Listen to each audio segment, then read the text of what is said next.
Gente, estamos aqui no mais novo episódio do Café in Vitro e hoje a gente está num modelo diferente. Eu, Bernardo e Edson, para mostrar para vocês um assunto que eu tenho certeza que vocês vão gostar bastante, que é a jornada do embrião.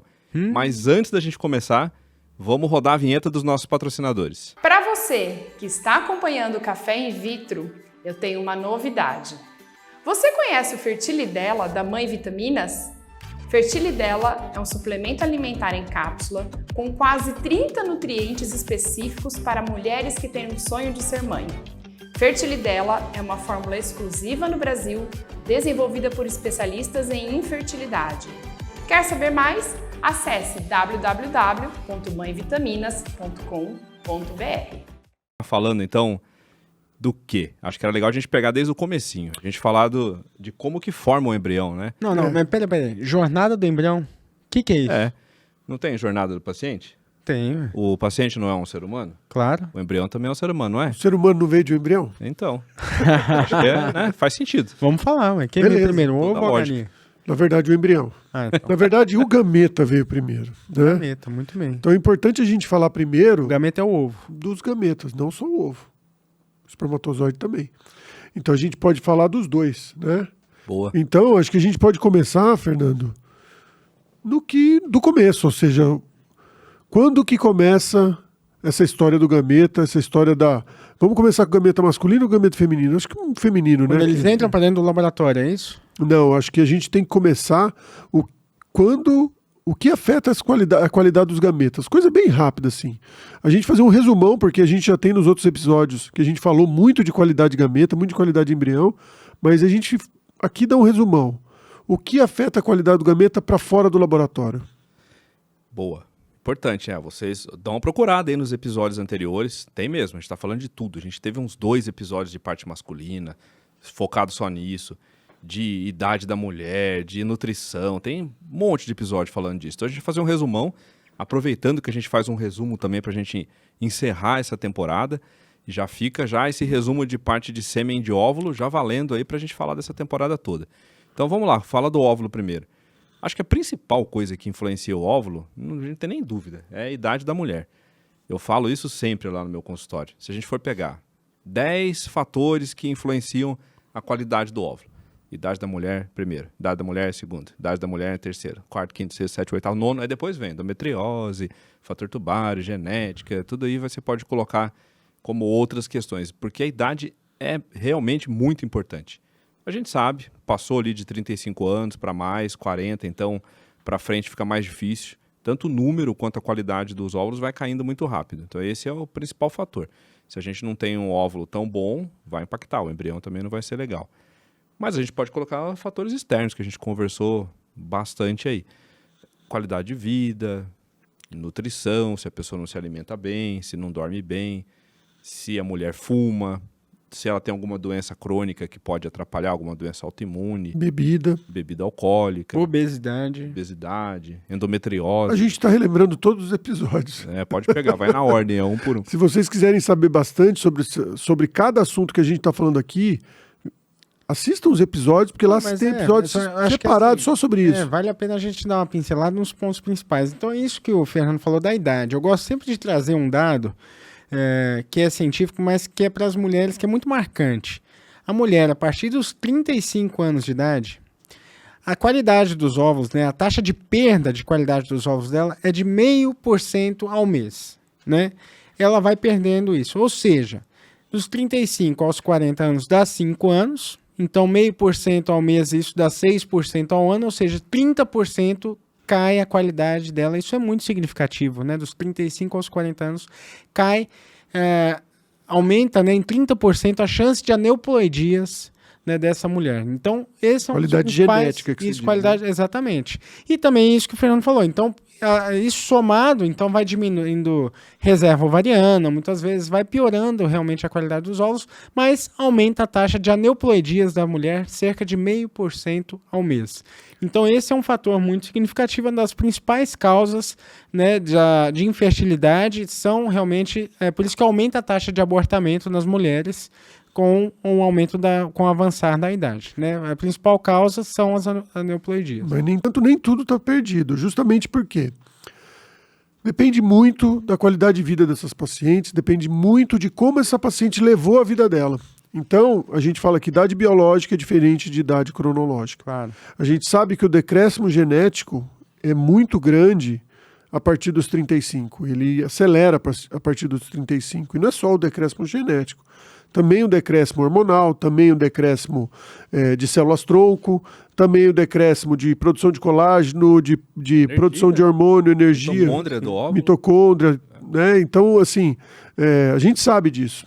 Entretanto, se essa paciente, se essa mulher, ela tiver o cuidado de começar a se cuidar desde cedo, e hoje a gente tem uma geração que pensa muito mais, ou melhor, pensa muito menos em agredir o corpo do que a nossa geração, por exemplo.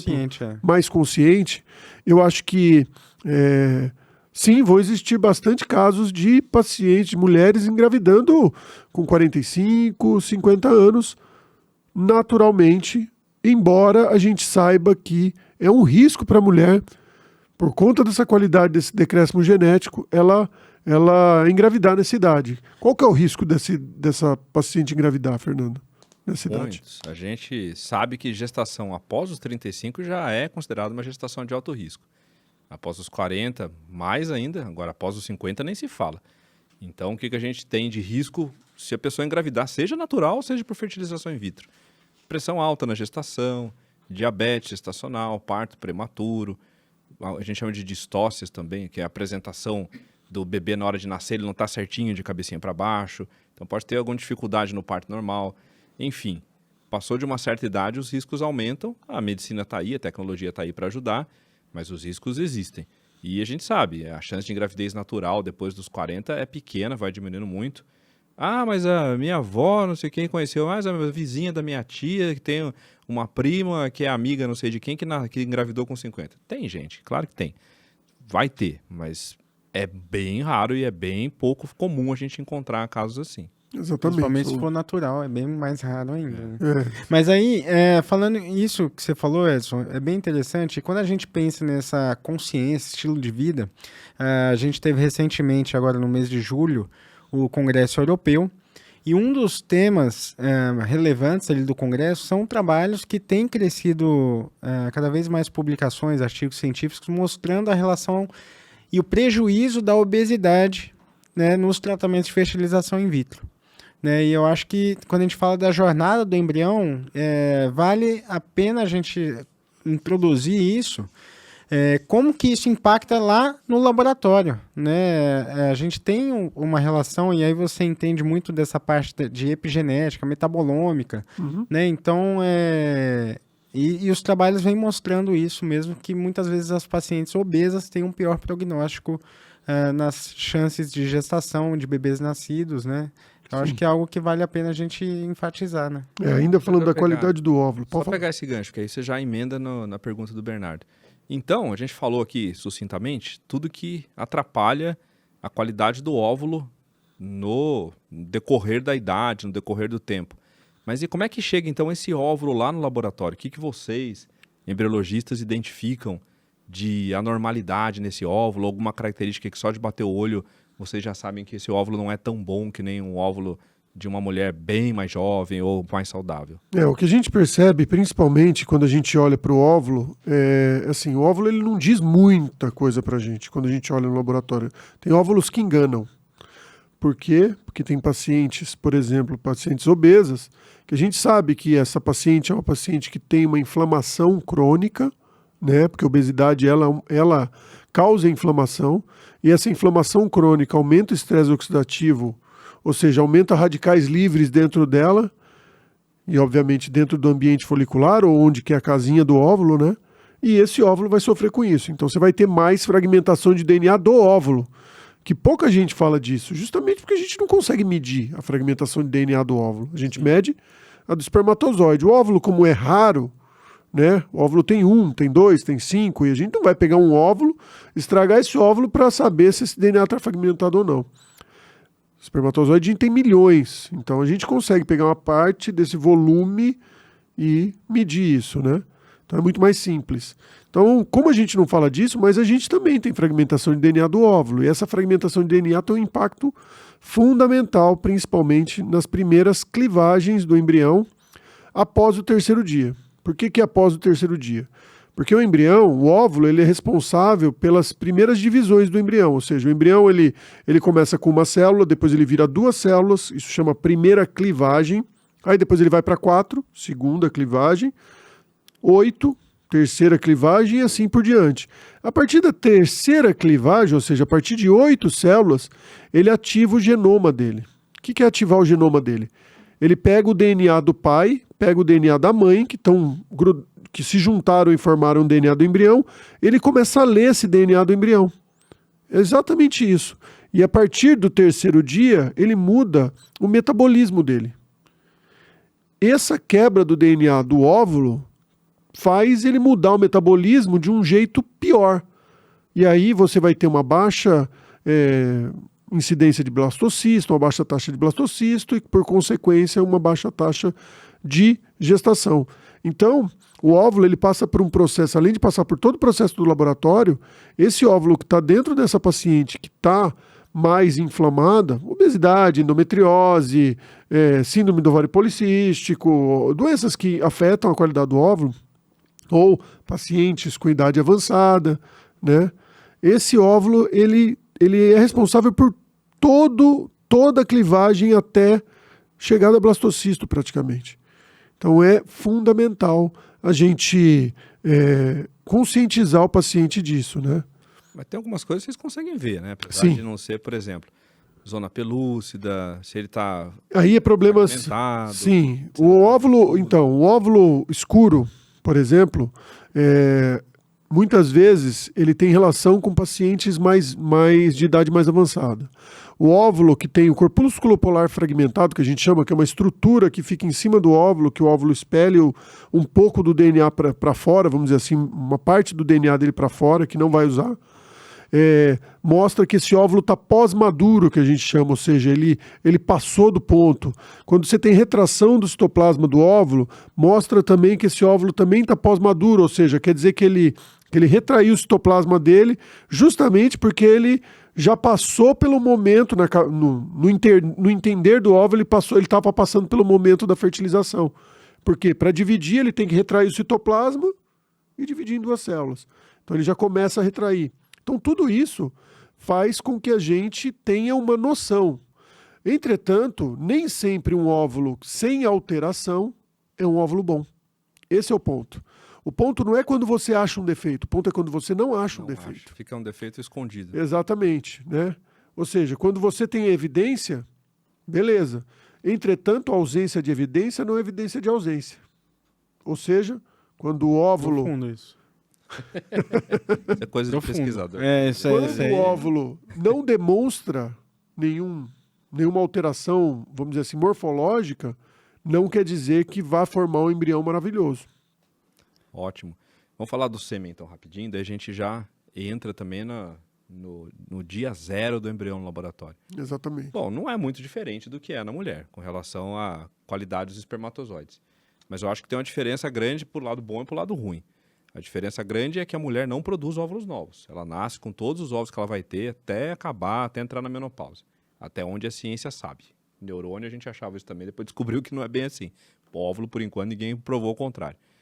Então, qual que é o problema em relação ao óvulo? Porque tudo que a mulher passou na vida, inclusive intrauterina, o óvulo também passa. Sim. Isso nos 35, 40 anos que ela tem de idade. Poluição, medicação, comida estragada, envelhecimento. Já o espermatozoide, não. O homem produz espermatozoides novos do 0 a cada 3 meses. O que envelhece no homem é a célula germinativa que vai produzir o espermatozoide. Então, ele vai piorando a qualidade, vai diminuindo a produção, mas é sempre uma célula jovem. Então, ela demorou, no máximo, 3 meses de exposição ambiental. O efeito epigenético que ele tem é menor. Epigenética, tem um episódio disso, procura aí. Vou explicar de novo que é um episódio só disso.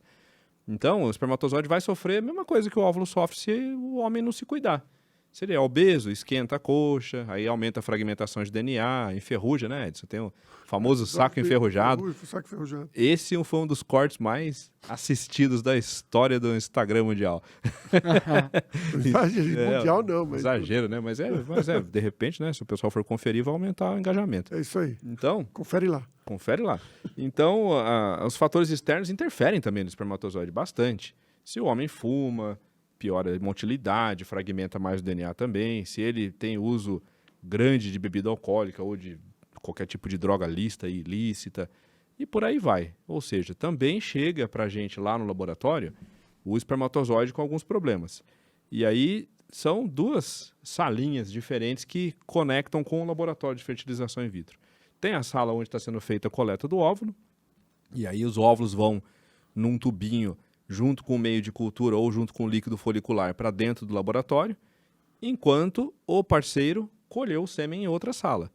E aí a mesma coisa, vai lá o frasquinho onde foi colhido o espermograma com o material genético, com o espermatozoide, para dentro do laboratório também. E aí, como é que a gente consegue ver de espermatozoide? Acho que até menos do que ver num óvulo, mas tem coisa que a gente vê, né? Um sêmen bom e um sêmen ruim. O que o laboratório, o que os embriologistas identificam assim, de um sêmen ruim ou o que identifica de um sêmen bom, só de olhar no microscópio? Como parâmetro básico, né? Quando a gente bate o olho ali numa amostra de sêmen, a gente vai olhar concentração e motilidade. Logo de cara, e podemos bater o olho também na morfologia. A quantidade e o quanto nada. Exatamente, Então, a quantidade de espermatozoide, o quanto e como que eles estão nadando, né? Quantos estão nadando e como que eles estão nadando. Porque é muito, muito interessante a gente pensar no trajeto desse espermatozoide até o óvulo. Então, no caminho dele natural, e tudo que a gente faz no laboratório, a gente sempre tenta imitar o que acontece naturalmente. Então, quando o homem ejacula, né, na vagina ali da mulher, ele tem que penetrar a cérvix, passa a cérvix, adentra o útero e vai caminhando e tem que encontrar o óvulo lá na tuba uterina, né? Então, e a gente pensa que são 15 milhões de espermatozoides e vão chegar ali em torno do óvulo cerca de 1.000 espermatozoides, né? Muito poucos espermatozoides. Então, quais que são esses que chegam ali no óvulo? Então, que tem vamos dizer assim, uma aerodinâmica muito boa, então a morfologia, né? Pensa no carro de Fórmula 1. Então, a morfologia dele, se ele for cabeçudo, é lógico que essa cabeça vai atrapalhar ele ser o primeiro, né? Porque ele, teoricamente, é mais pesado. Então, tem que ter uma aerodinâmica boa, ele tem que conseguir nadar em linha reta, porque aquele que nada em linha reta, numa velocidade constante, ele tem mais objetividade, então ele consegue chegar, vamos dizer assim, mais ao óvulo do que aquele que nada em círculos maiores ou círculos menores, né? Então, basicamente isso que a gente analisa no espermograma. Então, avalia a quantidade de espermatozoides e como que eles estão nadando, né? Isso, e a morfologia. Então, é o que a gente bate ali de olho. Mas como que a gente faz, como que a gente prepara isso, né, no laboratório? A gente tem técnicas de preparo do sêmen, onde a gente separa ele do líquido seminal, porque o líquido seminal tem substâncias que a gente chama que são decapacitantes, né, que impedem que o espermatozoide seja ativado. Então, e é interessante isso, quando o espermatozoide faz esse processo de sair da vagina e ele adentra ao útero, né, da mulher, o líquido seminal fica fora. Fica ali na parte vaginal. E o espermatozoide adentra, vamos dizer assim, mais limpo para dentro do útero da mulher. Então, a gente imita isso também no laboratório. Então, com isso, esse processo onde ele sai do líquido seminal, ele sofre um processo de ativação. E ele começa a nadar mais rápido. E aí, é o que a gente faz no laboratório. Então, a gente prepara isso através de centrifugação dessa amostra para ver qual é o espermatozoide que vai estar realmente nadando mais rápido e ativado, né, esse espermatozoide para a gente poder injetar ele no útero. E o Zymote? Então. Vocês querem explicar o que é Zymote? Tem várias técnicas de separação de espermatozoide. A mais comum é o que o Bernardo colocou, que é a centrifugação. Mas tem, para você colocar ele para nadar e separar por vamos dizer assim, chama swim up, ou seja, ele vai nadando para a borda do tubo, né? Tem o Zymote, tem o Pixie, que é Physiological ICSI, tem, que mais? Tem os microchannels, que é os microcanais, que você coloca o espermatozoide, ele vai nadando por microcanal e você separa. É assim, Tem várias Maneiras maneiras de escolher fazer o isso. melhor espermatozoide. Não existe a melhor, existe a certa, a correta indicação. O Zymote, que está na moda, aí todo mundo fala, né? Que na verdade é marca, né? Zymote. Microfluídica. Na Não tá verdade, o Zymote, na verdade, ele é uma peneira. Ele é como se fosse uma peneira, uma membrana, que na hora que você coloca os espermatozoides, coloca o sêmen e você puxa na seringa, ele faz uma pressão negativa e ele puxa o espermatozoide. Esses espermatozoides que estão em cima da membrana, só os que têm morfologia melhor, teoricamente, eles passam, pelo tamanho correto, vamos dizer assim, eles passam por essa membrana e os móveis e vão para dentro da seringa. Dizem, melhora a fragmentação de DNA. Melhora a fragmentação de DNA, mas uma técnica de migração do espermatozoide, swim up, melhora do mesmo jeito. Por exemplo, fazer uma densidade descontínua, que é a centrifugação que o Bernardo colocou, também melhora a qualidade do DNA do espermatozoide. Então, saiu um trabalho... eu li um trabalho que o Zymote melhora. Não é, tá correto, o Zymote melhora, mas as outras também melhoram. A questão é, para quem é o Zymote, o que a gente vai fazer quando a gente... O PIX, só para explicar, já que a gente falou dessas técnicas, o PIX é Physiological ICSI. O Bernardo falou que ele tem que estar ativado. Na cabeça do espermatozoide, a gente tem uma região, para explicar de uma forma mais fácil, a gente tem uma região que ela precisa ser ativada, né? Ela precisa soltar uma enzima. E aí ela solta essa enzima, que é a hialuronidase, e aí ele Região gruda. acrossômica, né? Região acrossômica. Eu não queria falar porque... O pessoal estuda. Os nossos ouvintes aqui do Café in Vitro, eles são bastante estudiosos. Perfeito. Então a gente pode até falar alguns termos aí, traduz às vezes, para quem é Tá povo. ótimo. Mas Então, é na verdade, na acrossômica. região acrossômica dele, ele vai liberar ácido hialurônico e ele vai grudar numa fitinha de ácido hialurônico que tem Que ajuda a dissolver o salada óvulo, é comum. isso? que ele libera a hialuronidase e vai grudar numa fitinha que tem ali ácido hialurônico na plaquinha. E aí ele fica grudadinho na plaquinha, você vai lá, E pega aí. puxa ele e injeta ele. Ou seja, teoricamente, os espermatozoides que têm melhor ativação são os espermatozoides que têm menor fragmentação de DNA. Então, assim, a gente vai ver um monte de técnica. O que acontece assim, não existe bala de prata. O que é mais importante, é que a gente já tem repetido em alguns episódios, não existe bala de prata, ou seja, não existe aquela técnica que vai separar o meu espermatozoide, por causa disso eu vou engravidar. Não existe aquela técnica que vai falar, agora eu vou tomar esse hormônio aqui e é esse hormônio aqui que vai fazer eu engravidar. Não é isso. É a conduta personalizada que o médico faz, que o embriologista faz dentro do laboratório. E para isso, o médico tem que entender muito de fisiologia e o embriologista precisa entender muito de biologia molecular e de técnicas de laboratório. Muito bom. Então, até aqui, a gente viu tudo o que aconteceu para trás. Anos até, talvez até antes do nascimento, até chegar no dia da coleta do óvulo e no dia da coleta do sêmen para fazer a fertilização in vitro. Aí chegou lá dentro do laboratório, o tubinho lá com os óvulos, o frasquinho com o sêmen, fez o processamento, separou os óvulos. E aí, conta pra gente, vamos começar ali antes, vai o óvulo. A hora que a enfermeira ou o assistente da cirurgia que fez a coleta dos óvulos entrega o tubinho ali pela janelinha, a gente chama pass-through aquela janelinha, entrega o tubinho lá dentro pro embriologista. O que ele faz com aquele tubinho na hora que ele recebe o tubinho ali? A hora que chega, né, que acontece ali, em muitos lugares isso é simultâneo, né, e à medida que o médico já vai aspirando o líquido folicular, esse líquido folicular já é encaminhado para o laboratório, e é muito importante que nesse processo seja feita a manutenção da temperatura, né, desse tubo com líquido folicular, então a gente sempre fica muito atento a isso, monitorando a temperatura.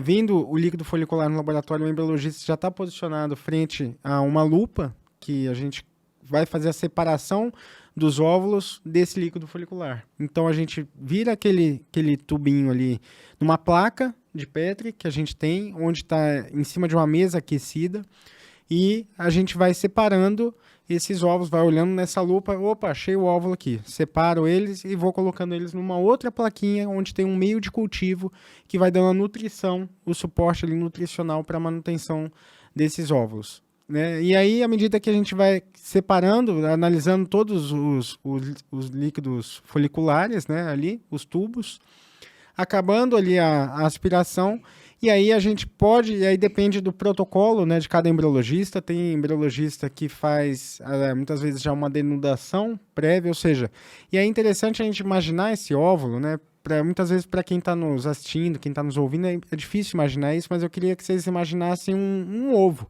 Né, a gente quebrasse em um ovo ali, você tem a clara e tem a gema, né, vamos dizer assim. Então o óvulo é como se ele viesse dessa forma para a gente. Ele vem uma clara, só que a gente só interessa para a gente a gema, né, muitas vezes. Lógico que depende também da técnica que o embriologista vai utilizar para aquele caso. Se for uma fertilização in vitro convencional, a gente trabalha com o óvulo ele inteiro, com a clara e a gema junto. Se a gente tiver que fazer uma ICSI, a gente precisa retirar a clara e ficar só com a gema, né? Que é a denudação. É isso que é a denudação. Você vai retirar tudo que está em volta ali da gema. Como é que chama isso? Nome técnico? É a denudação. O nome técnico é as células do cúmulo. As células do cúmulo. As células do cúmulo, exatamente. A gente tem que tirar essas células e ela passa por dois tipos de limpeza, vamos dizer assim, desse óvulo, né? É o químico e o mecânico. O químico é com hialuronidase, justamente porque as células do cúmulo produzem ácido hialurônico, que vão fazer com que essas células se espalhem e esse cúmulo se expanda. E aí a gente vai colocar ele em contato com uma enzima que vai quebrar essas ligações, esse ácido hialurônico, para liberar esse óvulo. Entretanto, nem sempre libera tudo. Então você tem que passar por uma denudação mecânica, onde você passa por vários tamanhos de pipeta, que é do tamanho do óvulo ou um pouquinho maior que o óvulo, para que esse óvulo entre e ele vai liberando essas células. Ela vai tirando mecanicamente mesmo essas células. Isso é tudo feito na mão e no microscópio. Vai puxando uma por uma ali do que sobrou, vai uma tirando. Uma por uma não, mas ele puxa, a gente puxa e solta esse óvulo várias vezes para que ele vá quebrando, vai raspando ele na ponta da pipeta para que ele... Só que isso é um processo delicado. Você imagina a delicadeza, fazer isso com o óvulo, que se for muito Exatamente. forte, você quebra o óvulo. Você quebra o óvulo, você está manipulando uma célula ali com a mão, então tem que ter um treinamento para denudação, não é todo mundo que faz, e geralmente existe uma curva de aprendizado do embriologista. Né? E aí, depois que denudou, o que faz com o óvulo que já está limpo, que está denudado? Esse óvulo ele é classificado, então a gente avalia o grau de maturação desse óvulo e a gente vai encontrar basicamente 3 classificações para esse óvulo, que é um óvulo maduro, que é o que a gente chama de M2, que ele está iniciando ali a metáfase, a segunda meiose, na verdade, mas ele está num estágio intermediário ali. A gente tem um óvulo M1, né? Ele está finalizando a primeira meiose dele, mas não está concluída ainda, então ele está num estágio que muitas vezes quando a gente identifica um M1 no laboratório, muitas vezes ele está terminando essa primeira meiose, então em algumas horas ele vira um M2, muitas vezes. É que ele está em outra fase, na verdade, mas a gente não consegue saber. A gente chama de M1. Mas ele pode estar em anáfase telófase 1. Isso quer dizer o seguinte, que ele já instruiu está instruindo o primeiro corpúsculo polar, que, ou seja, ele está tirando um pedaço O que acontece? O óvulo, ele tem um DNA que a gente chama de diploide, ou ele tem o DNA completo, vamos dizer assim. E aí ele tem que separar metade do DNA e jogar fora. Por quê? Porque ele só pode ter metade do DNA, porque metade do DNA da mãe e metade do DNA do pai. Exatamente. Se ele tiver o DNA inteiro da mãe, ele não consegue fertilizar. Isso é aula da 7ª, 8ª série do primeiro grau, hein, gente? Do ensino a meiose e mitose. Né? Lembra lá que tem a primeira divisão, aí tem o corpúsculo polar, aí tem a segunda, que vai dividindo para reduzir na metade a carga genética. Chama meiose reducional. Exatamente.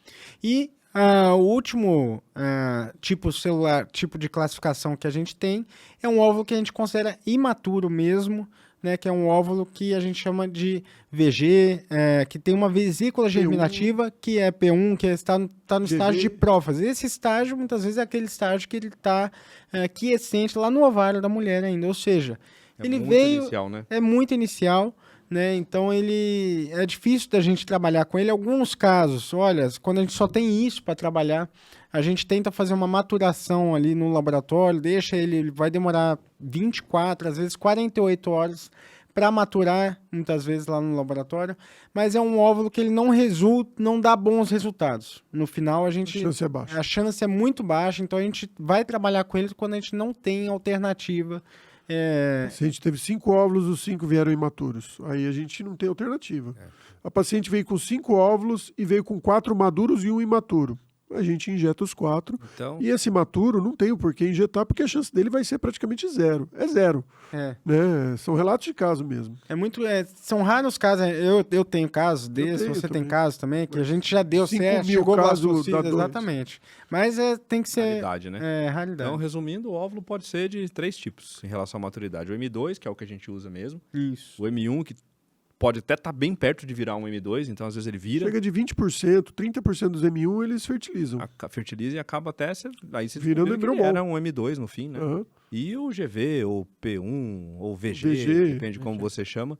E esse não dá para aproveitar, a não ser que você faça maturação in vitro em raros casos. VG significa vesícula germinativa, quer dizer que você olha no óvulo e você consegue ver o núcleo dele. Porque você vê a carioteca, ou seja, é a membrana do núcleo, né? Você consegue ver a membrana do núcleo. Né? Ou VG, que é vesícula germinativa, ou GV, que é germinal vesicle, né? Ou P1, que é prófase 1, e por aí vai.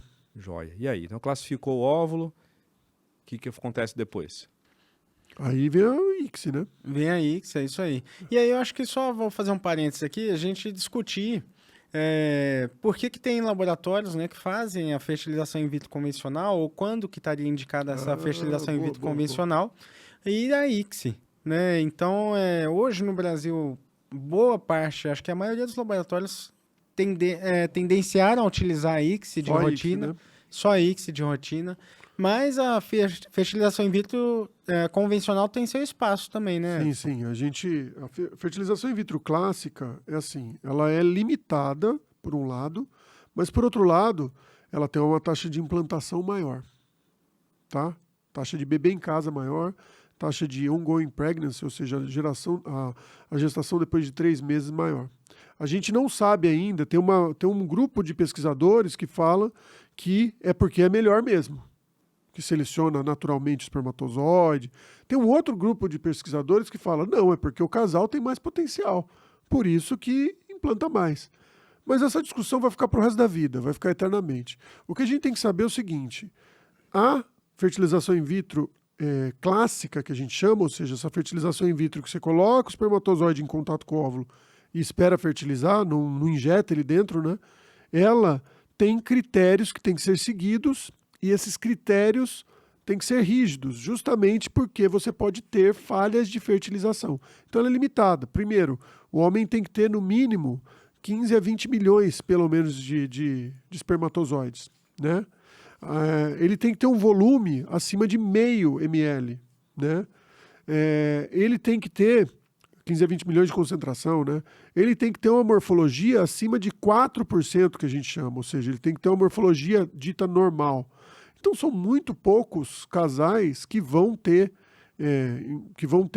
essa características, mais ou menos em torno de 20% só dos casais. Deixa eu só vão ter explicar essa então característica. o que é a diferença de fertilização in vitro para ICSI, que talvez não é todo mundo que sabe. Boa. São 2 técnicas de fertilização in vitro. A FIV clássica, que a gente chama, é clássica porque ela foi a primeira que foi descoberta. 1978, que aliás, estamos completando agora 45 anos no mês de julho do nascimento do primeiro bebê de proveta do mundo, que foi a Louise Brown.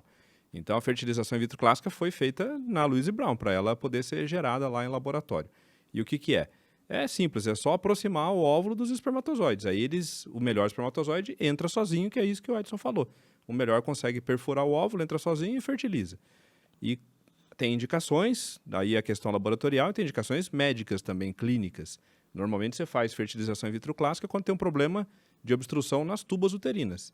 Já que o óvulo não consegue achar o espermatozoide dentro do útero, então a gente faz ele se encontrar no laboratório. Então essa é uma indicação clássica.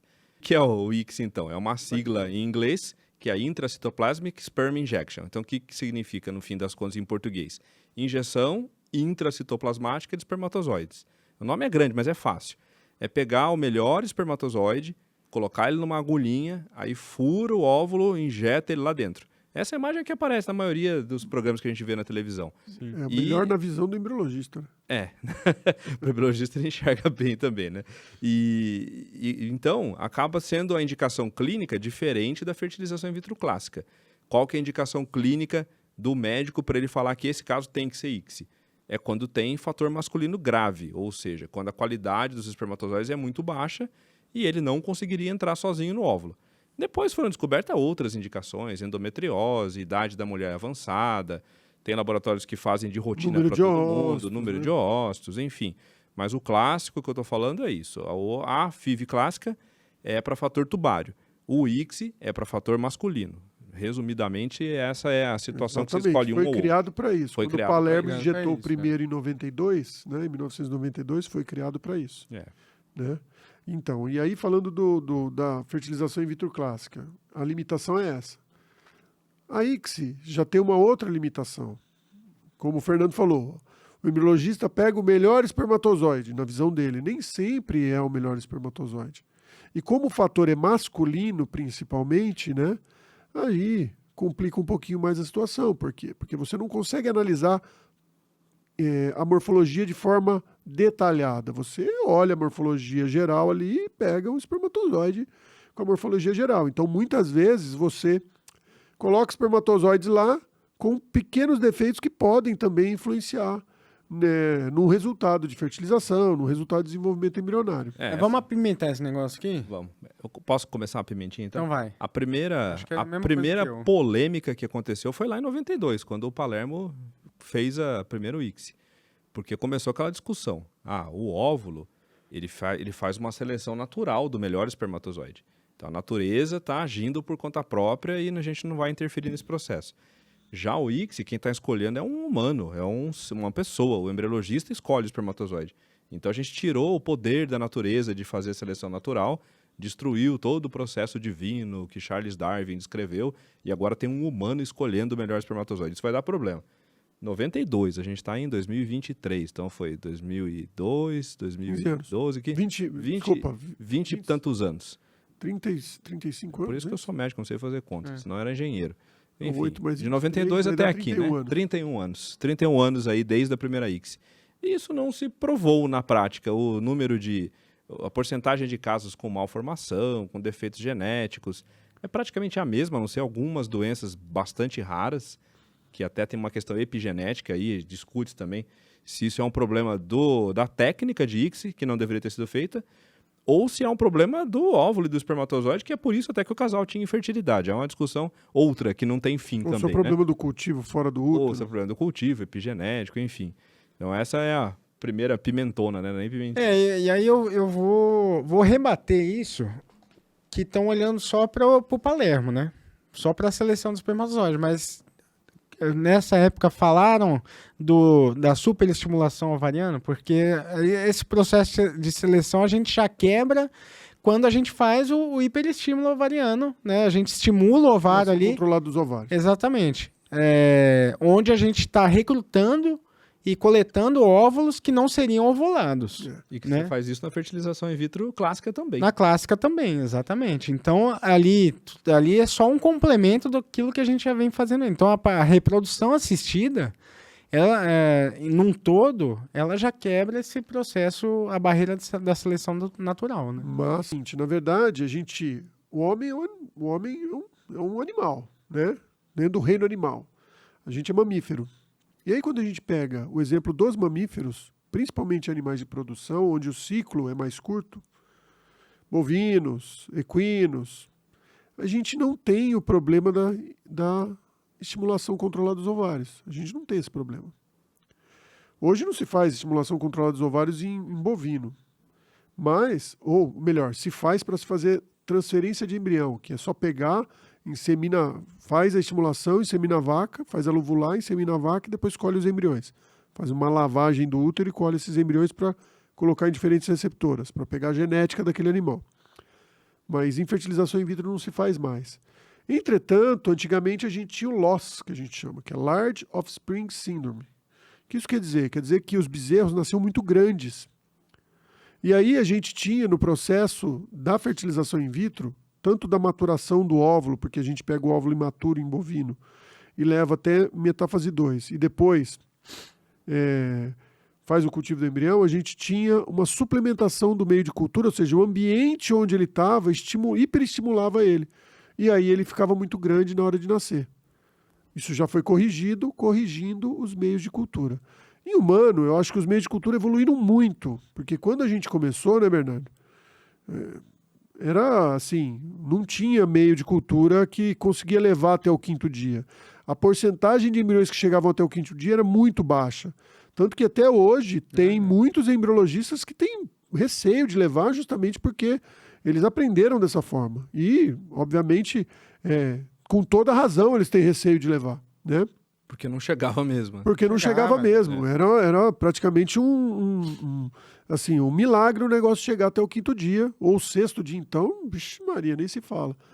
Hoje, a gente sabe que o embrião vai até o 5º dia com uma certa tranquilidade, vamos dizer. Isso não quer dizer que ele chegue com boa qualidade, mas ele vai até o 5º dia com uma certa tranquilidade, com uma segurança. Então, essa seleção que se faz provavelmente não tem um grande impacto, pelo menos nos primeiros 45 anos, levando em conta a Louise Brown, né? Com relação à ICSI e a fertilização in vitro, a gente sabe que a ICSI ela tem algumas síndromes, sim, que são associadas à manipulação a injeção do óvulo, né? Por exemplo, Angelman é uma síndrome que ela aumenta 3 vezes a incidência da Angelman em pacientes que fizeram ICSI. Entretanto, é 1 para sei lá quanto, 1 para 200 mil. Ela baixa para 1 para 50 mil. Então, tudo que tem que ser avaliado é o risco-benefício. O quanto eu tenho de risco versus o quanto eu tenho de benefício. Se eu tenho uma chance de 1 para 50 mil, ou melhor, de 1 para 200 mil no natural e vai baixar para 1 para 50 mil na ICSI, não vai fazer tanta diferença. O cara tem que ser muito, vamos dizer assim, tem que ser muito virado para a lua para o negócio 1 para 50 mil, né? Acontecer justamente com... Para acontecer justamente com ele. Pode acontecer, mas... O risco é extremamente Mas o risco baixo. é extremamente baixo. E tudo É tão risco baixo, benefício. e é só para enfatizar aqui, porque assim, é tão baixo que tem estudos mostrando, né, o efeito da reprodução assistida. O número de nascidos vivos com síndromes, né, com alterações genéticas, ele não difere do natural, né? Embora possa ter uma maior prevalência, mas isso não é tão impactante que tanto é que não difere, isso é equivalente. De quem engravidou naturalmente. De quem engravidou Exatamente, naturalmente. Então não tem esse impacto, tá, gente? Porque senão às vezes alguém tá ouvindo e vai falar, Exatamente, esse é que é o ponto. Quando a gente fala aumenta 3 vezes, todo mundo, nossa, mas você fala, mas é 1 para 50 mil, camarada. Então é tudo como que você dá, como você fala, né? Como é que é Complicado. comunicado, né? Como é comunicado. Mas e aí? Então, fertilizou, fez o ICSI, acabou de injetar. E aí, o que é feito com o embrião que terminou de colocar a agulhinha lá e colocou o espermatozoide dentro? Colocamos o espermatozoide dentro do óvulo ou colocamos em contato o espermatozoide e o óvulo. No outro dia, a gente espera que o óvulo desempacote o DNA do espermatozoide, desempacote o DNA dele e reprograme esse núcleo. Ou seja, ele reprograme todo o DNA dele e fale, agora você vai ser o embrião. Você agora não é mais nem óvulo e nem espermatozoide, que a gente chama de zigoto, que é a célula matre, né? Que é a primeira célula, é o zigoto. É um embrião de uma célula. É o embrião de uma célula, exatamente. Né? E aí, esse zigoto faz... E com quantas horas você vê isso? Dá para ver isso no laboratório? Sim. Com quantas horas a gente vê isso? Pode falar aí, Bernardo. É isso aí. A partir de... geralmente a fertilização ela é checada em mais ou menos 18 horas após a ICSI. Né? É o momento ideal ali da gente ver, mas vamos supor assim, a gente pode falar de 16 até 20 horas, né, após a ICSI, que é o momento ideal da checagem dessa fertilização. Que é a hora que o embriologista vai olhar para ver quantos que fertilizaram. É isso aí. E é aquela primeira notícia que o casal recebe, ou que a paciente recebe no dia seguinte, né? O laboratório entra em contato, olha, a gente tinha 10 óvulos, aí 8 fertilizaram, 9 fertilizaram. É essa hora aí que vocês olham e comunicam. Exatamente. E aí vai ter muito casal que vai estar ouvindo, vai ter muita gente que fez fertilização in vitro e vai estar ouvindo esse podcast. E aí é importante saber que muitas vezes a gente fala assim, tem 8 fertilizados, no outro dia aparece mais um. aí liga no terceiro dia, você tem 9 embriões. Aí a pessoa fala, ué, mas eu tinha 8, por que eu tenho 9 agora? Porque biologia não é nem 100% nem 0%. Ou seja, sempre vai ter algum que não foi observado, que fertilizou antes ou depois, e não mostrou sinal de fertilização, e a gente vai ver isso depois. Exato. Então, o número supranumerário ou infranumerário, porque também tem onde a gente vê a fertilização, mas ele não divide, ele não tem qualidade ou força o suficiente para dividir. Então, essa variação de número no terceiro dia é completamente normal. É isso naqueles laboratórios que não tem uma incubadora time-lapse, né? Quando a gente tem laboratórios aí que tem incubadora time-lapse, ou seja, você consegue ver o vídeo inteiro do embrião, você não perde essa fertilização, mas em muitos laboratórios, diria que mais de 80% dos laboratórios no Brasil não tem incubadora time-lapse. Então pode acontecer isso. E aí é importante a gente enfatizar o que a gente pode encontrar nesse dia, as variações, como a gente falou da classificação dos óvulos anteriormente, quais são as variantes que a gente encontra da fertilização. Então a gente pode ter 2 pronúcleos, ou seja, é o fertilizado, é o que a gente espera encontrar. O que é o pronúcleo? Vou explicar. É isso que você já explicou aí. Hein? Pronúcleo é 2 bolinhas que ficam dentro do óvulo que se observa, que é o pronúcleo, ou seja, ele é um pré-núcleo, né? Ele é um pré-núcleo do masculino com a bolinha do feminino, ou seja, é o DNA do pai e da mãe ali descompactado, pronto para se juntar. Antes deles se juntarem, então. Antes deles se juntar. Ou seja, é um sinal visível, né, que a gente consegue ver ali nesse dia seguinte da ICSI, né? Então a gente consegue observar isso, e é isso que a gente busca. Então são esses 2 pronúcleos, basicamente, e os 2 corpos polares. Mas, resumindo, mas a gente pode encontrar um pronúcleo? Podemos encontrar um pronúcleo. E aí vem muito dessas notícias que o Edson acabou de falar. Essas variações. Então, às vezes, a gente vai falar para você, olha, teve 4 fertilizados. Aí no dia seguinte fala, mas agora tem 6 clivados. Por quê? Porque às vezes tinha um que não deu para ver. Ou um pronúcleo juntou com o outro e aconteceu já a singamia, que a gente chama, né? Que aí é o milagre. Milagre é a singamia. Singamia é quando junta os 2 núcleos. Aí deixou de ser pronúcleo, aí virou núcleo único. Aí casou mesmo. Aí casou. Aí, e não tem separação de bens nesse não caso. Não tem né? separação que vira um ser. Ou pode acontecer da gente ter, às vezes, 3 pronúcleos, 4 pronúcleos, que aí são realmente óvulos que tem uma fertilização anormal, que a gente considera. Um pronúcleo, geralmente a gente conduz esse pronúcleo, a gente deixa em cultivo e vê se ele chega a blastocisto. Se ele chegar a blastocisto, ele tem até chance de gerar um embrião saudável, né? Então a gente trabalha com esses óvulos de um pronúcleo também.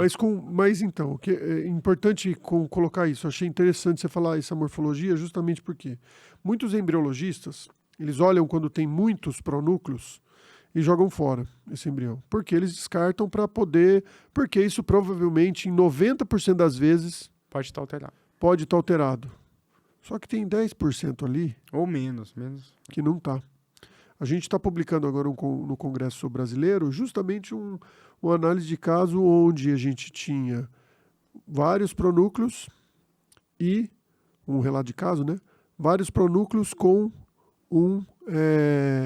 e a gente mandou fazer o teste genético, deu normal, transferiu, a paciente engravidou e está com um bebê saudável. Ou seja, bem interessante. Não necessariamente esse embrião tem alteração genética. E aí, por que formam vários pronúcleos? Por que formam várias bolinhas?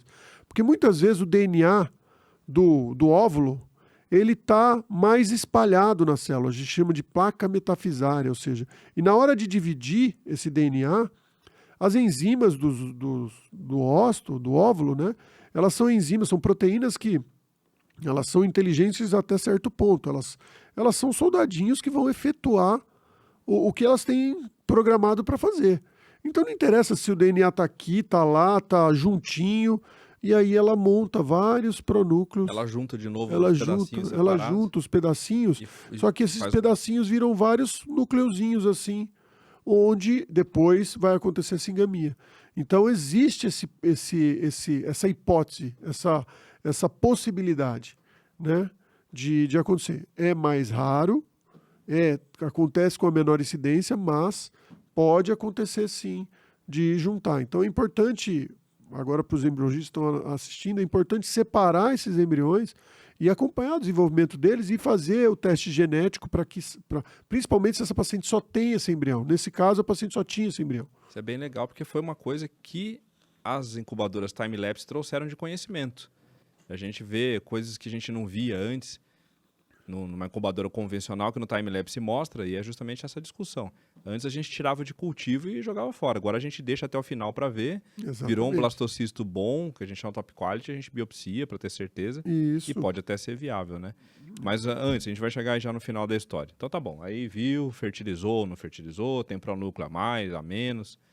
E depois, quando que a gente vê a primeira divisão? Quando que ele sai de uma célula e vira 2, depois 4, que é o que a gente chama de estágio de clivagem, né? Como é que é esse estágio de clivagem? Quantos dias? Como é que acontece? Pode falar.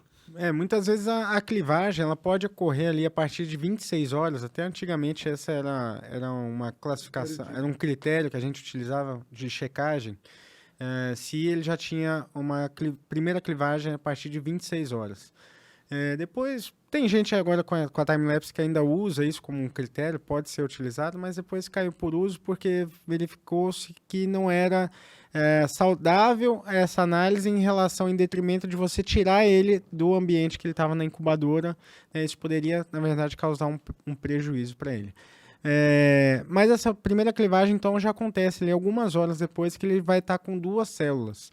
Então, a partir de 26 horas, a gente já pode observar esses embriões já ali com 2 células. Mas o ideal é que geralmente a gente vai trabalhando a cada 24 horas, né? A gente vai falando, né? Em sistemas de 24 horas. Então, seria no dia seguinte, com 48 horas após a ICSI, a gente observar a clivagem. E a gente espera que o embrião já esteja no estágio de 4 células. Muitos laboratórios que não têm incubadoras time-lapse também se abstiveram de fazer essa checagem, porque ela não trazia muitos benefícios para a gente. Então, hoje, em resumo ali do processo do laboratório, os embriologistas checam geralmente a fertilização, checam o 3º dia, às 72 horas após a ICSI, e o 5º dia. E a gente acabou tirando, muitas vezes, a checagem de dia 2 e do dia 4, para você atrapalhar, né, manipular menos esses embriões. É verdade. Lembrando que o dia 0, a gente conta a partir do 0. É que nem prédio. Tem o térreo, que é o dia 0, o primeiro andar é um em cima. Então ele começa no dia 0, que é quando faz o ICSI, quando faz fertilização. O dia 1, que você vê se fertilizou, vê os indícios. Aí o dia 2, que você já vê essa primeira divisão, que a gente não abre mais a incubadora. Depois do dia 3, aí abria. Depois do dia 4 não olha de novo, que é o que o Bernardo está falando. E dia 5 é onde ele vai chegar em blastocisto, que vocês já vão explicar, né? Mas com a incubadora time-lapse, que é o famoso Big Brother do embrião. Fica lá uma câmerazinha filmando o embrião 24 horas por dia, vendo tudo que ele faz.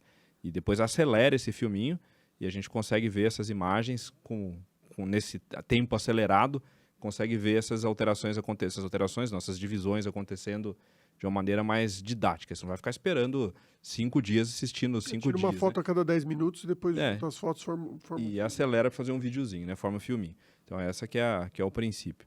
Mas aí então chegou no 3º dia, a gente parou aí, né? Chegou no 3º dia, quantas células que é o ideal ter ali no 3º dia? O ideal é de 7 a 9 células. É o fim do estágio de clivagem, né? A gente tinha, a base é 8, então de 7 a 9 células. A gente pode ter uma variaçãozinha com 72 horas de cultivo. O importante é dizer assim, a gente está falando da time-lapse, mas é importante dizer que a time-lapse não aumenta a taxa de gestação. A gente tinha, quando lançaram a time-lapse, o slogan era, não mexa no embrião que você vai aumentar a tua taxa de gestação. E não é bem assim. Na verdade, isso é uma balela, tá? O como você mexe que é importante. Se você coloca o embrião, você dá um estímulo para o embrião, chama estímulo subletal, que a gente fala, e aí a linha é muito tênue entre estimulação e dano.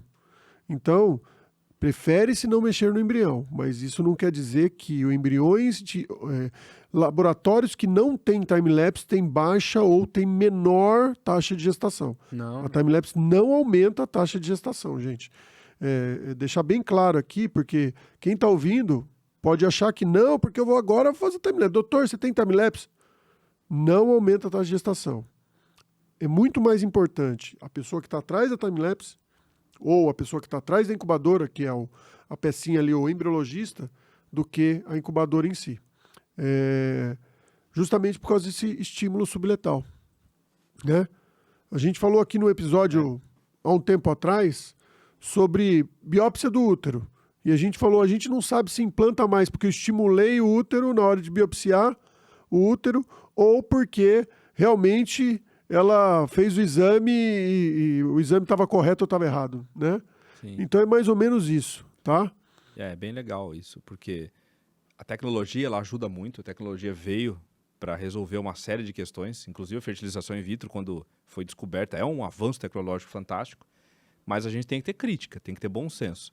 Hoje, à luz dos conhecimentos atuais, o time-lapse de fato não aumenta a taxa de gravidez. Porém, aí tem uma coisa legal que foi tema também de um episódio alguns tempos atrás, dessa temporada ainda, que a gente falou de inteligência artificial. E é outra conversa. A hora que você associa a inteligência artificial numa incubadora time-lapse, isso pode trazer alguns dados ainda bastante interessantes, que por enquanto também não aumentam a taxa de gravidez, mas eu acho que isso é uma coisa que ela é sofisticado, melhora, né? Esse que é o legal, desculpa te interromper, mas Não, é vai. importante dizer que a inteligência artificial, ela vai te economizar tempo, frustração e dinheiro. Por mais que ela custe mais caro, porque aí você tem que fazer um ciclo dentro de uma time-lapse, você tem que fazer um ciclo onde uma inteligência artificial, e você tem que pagar pela inteligência artificial, porque hoje ela ainda é muito cara, né? Cara entre aspas, né? Porque a gente tem que ver o que é relativo, né?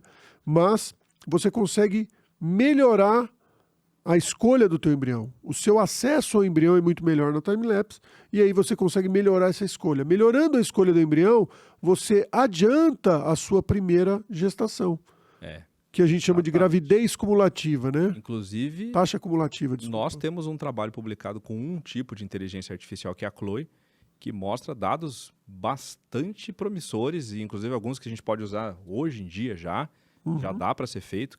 Os laboratórios que têm Chloe no Brasil ainda são poucos, mas na Europa e em algumas clínicas dos Estados Unidos já tem bastante. É uma inteligência artificial bastante disruptiva, para usar uma palavra bonita, porque ela traz isso. A gente consegue, nessa jornada do embrião, ao mesmo tempo em paralelo, está correndo a jornada da futura mãe do embrião também. A gente consegue antecipar o tempo dessa gravidez acontecer. E o quanto que isso economiza de custo? Em vez de ter que fazer 2, 3, 4 transferências, na primeira já aumenta a chance de chegar na gravidez. Exatamente. Porque a Chloe ajuda a selecionar o embrião que tem mais chance de implantar já de cara. E é importante distinguir inteligência artificial de algoritmo. Todo mundo chama de inteligência artificial. A gente tem um monte de algoritmo por aí, gente. Um monte. Tem um monte de incubadora que já vem com algoritmo. É algoritmo. Algoritmo é uma equação que fala para você, escolhe esse embrião aqui ou esse aqui. E ele não identifica realmente o potencial.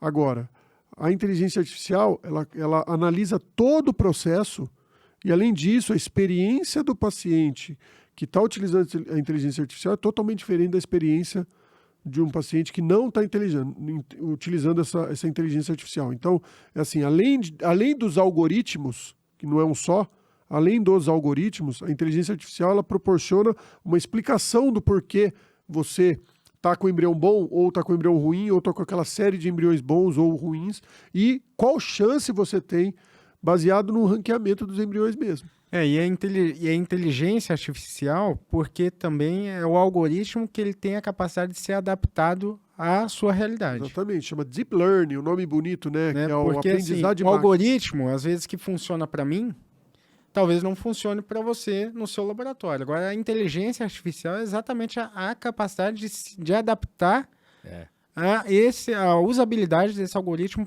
para a sua realidade. Acho que isso que é legal para explicar, né? Qual que é a diferença de um algoritmo e inteligência artificial? A inteligência artificial, ela cria novos algoritmos sozinha.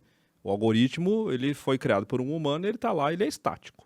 A inteligência artificial, ela pega aquele algoritmo e vai desenvolvendo ele sem intervenção. Um exemplo é o ChatGPT. Desenvolve sem intervenção sozinho, então ela pode criar, por isso chama inteligência artificial. É uma coisa que só o humano fazia criar, ele faz sozinho também. Mas assistam o nosso episódio de inteligência artificial que a gente fala... Mas aí vamos lá, a gente está no dia 3. Dia 3, isso eu já ia puxar o gancho. Então vamos lá, deixa eu puxar aqui a continuação da conversa. Dia 3, então acabou o estágio de clivagem, e a gente vai entrar agora no estágio de blastulação, que é o embrião vai virar blastocisto. E aí o Edson já até adiantou aqui, acontece uma mudança no metabolismo, a hora que acontece a ativação do genoma paterno, E aí, ou seja, os Do genoma genes... do embrião total. Do embrião total, né? Os genes paternos também passam a agir junto com os genes maternos. Isso aí em dia 3 muda o metabolismo. Mas e aí? E o embrião, o que acontece com ele fora essa parte biomolecular e genética? É isso aí. Eu acho que, assim, é só um ponto aqui nessa jornada do embrião que vale falar o seguinte, que a gente pode congelar o embrião em dia 3 também, muitas vezes. A gente pode congelar ele em dia 2, pode congelar em dia 3. Dia 1, então, antigamente se congelava. Dia 1 se congelar, mas hoje é muito pouco utilizado, muito raro porque é um processo muito crítico ali naquele dia 1, né? A gente está com aqueles 2 pronúcleos O resultado vai ser baixo. muito expostos, num processo crítico ali de fazer a singamia e tudo mais, então a gente evita congelar nesse primeiro dia. Mas no dia 2, que ele já fez o processo de clivagem, a gente pode congelar ele, pode congelar em dia 3 também, se congelava muito antigamente. Hoje a gente tem excelentes taxas também de sobrevivência em dia 3, né? E a gente observando clivagem, o número de células, fragmentação, né? Que a gente falou aqui rapidinho. E aí vem dia 4, esse início de blastulação, né? Que a gente chama a compactação. Então é muito interessante que até então a mensagem que o embrião tinha era, olha, só cliva, né? Vai clivando, vai multiplicando esse número de células. Aí quando acontece essa ativação do genoma embrionário, essas células começam a se compactar para que aconteça, na verdade, essa ativação desse genoma. Ou seja, elas ficam mais juntas e falam assim, agora precisamos trabalhar em conjunto, né, para que a gente dê origem a um embrião. Basicamente a mensagem é essa, não adianta só a gente clivar desordenadamente. Vamos trabalhar em conjunto, tem que ter alguma inteligência superior aqui. Ali começa a diferenciação celular, que é um nome bonito, mas na verdade ele só vai falar o seguinte, esse grupo de células vai virar o bebê e esse outro grupo de células vai virar a placenta. É mais ou menos isso que acontece a grosso modo, né? É a primeira diferenciação que as células têm. É a primeira diferenciação, que aí por isso que muda o metabolismo. A glicose, que é o açúcar que a gente precisa para viver, né? Ela começa a ser utilizada de forma, vamos dizer assim, mais usual de uma célula, né? Nesse terceiro dia, ou seja, a partir do momento que ele começa a compactar, porque a glicose que tem no meio de cultura, ela induz esse embrião a diferenciar a célula, ela induz a célula a tomar um caminho. O que eu vou ser? E ali é o primeiro caminho que a célula toma. Eu vou ser placenta ou eu vou ser um bebê? E aí, depois disso, a partir do momento que a gente botou o embrião no útero, ela começa a diferenciar também. Aí ela começa a produzir, eu vou ser neurônio, eu vou ser fígado, eu vou ser rim, eu vou ser estômago, eu vou ser cabelo, eu vou ser unha, pele e por aí vai. Legal. E aí, dia 4, né, que o Bernardo parou. Então, dia 4, ele ainda, a gente chama de mórula. Né? A gente chama de mórula, é meio didático. Que não é que nem aparece lá na escola, a mórula tem 128 células. Não, 128 já é blasto. Mórula tem com 32. Depende. Em humano, 128 células de mórula quando a gente fala de bovino, quando a gente fala de modelo animal. Mas em humano, dá mais ou menos umas 60 células a mórula. A questão é que não dá para contar. Você não vai desmontar um embrião inteiro, tirar célula por célula e falar, olha, tem 60 e pouco. Não dá, né? Esse embrião é humano. Mas já está compactada. Já está compactada, então não dá para contar. Agora, o blastocisto, ele tem em torno de 80 até mais ou menos umas 150 células em média, né? 180 células. Então, primeira fase de clivagem, ele vai dividindo. Aí chegou naquele ponto que o Bernardo contou que ele já, tá bom, vou continuar dividindo, mas agora o objetivo não é só dividir. Agora o objetivo é diferenciar e fazer um organismo que vai ter as células, as diferentes linhas celulares. Então, depois que ele chegou nesse estágio de mórula, aí ele dá aquela compactação, ou seja, ele se contrai e começa a criar uma cavidade de líquido dentro. Gente, é tão bonito quando vocês olham isso no laboratório, que é uma coisa incrível. Quando acelera, a gente vê isso. É lindo. O embrião fazendo assim... Mas aí você falou uma palavra-chave, acelera. O embrião, ele acelera o tempo todo. Ele começa devagarzinho, uma célula. Aí, no outro dia, você vai ver, ele está com 2 ou 4 células, geralmente com 4 células. Ou seja, ele demorou 12 horas para dividir uma célula, mais 12 para dividir 2, ou seja, para ficar com 4 células. Aí depois ele demora mais 24 horas para ficar com 8 células. Depois que ele compacta, ele muda o metabolismo dele, aí ele acelera. Aí ele vai para 32, 64, 128 e assim vai. E aí ele... Ou seja, esse processo de aceleração, ele vem numa curva, numa rampa, mas depois ele sobe de uma vez. Uma exponencial. E isso, geralmente, por que eu estou falando isso?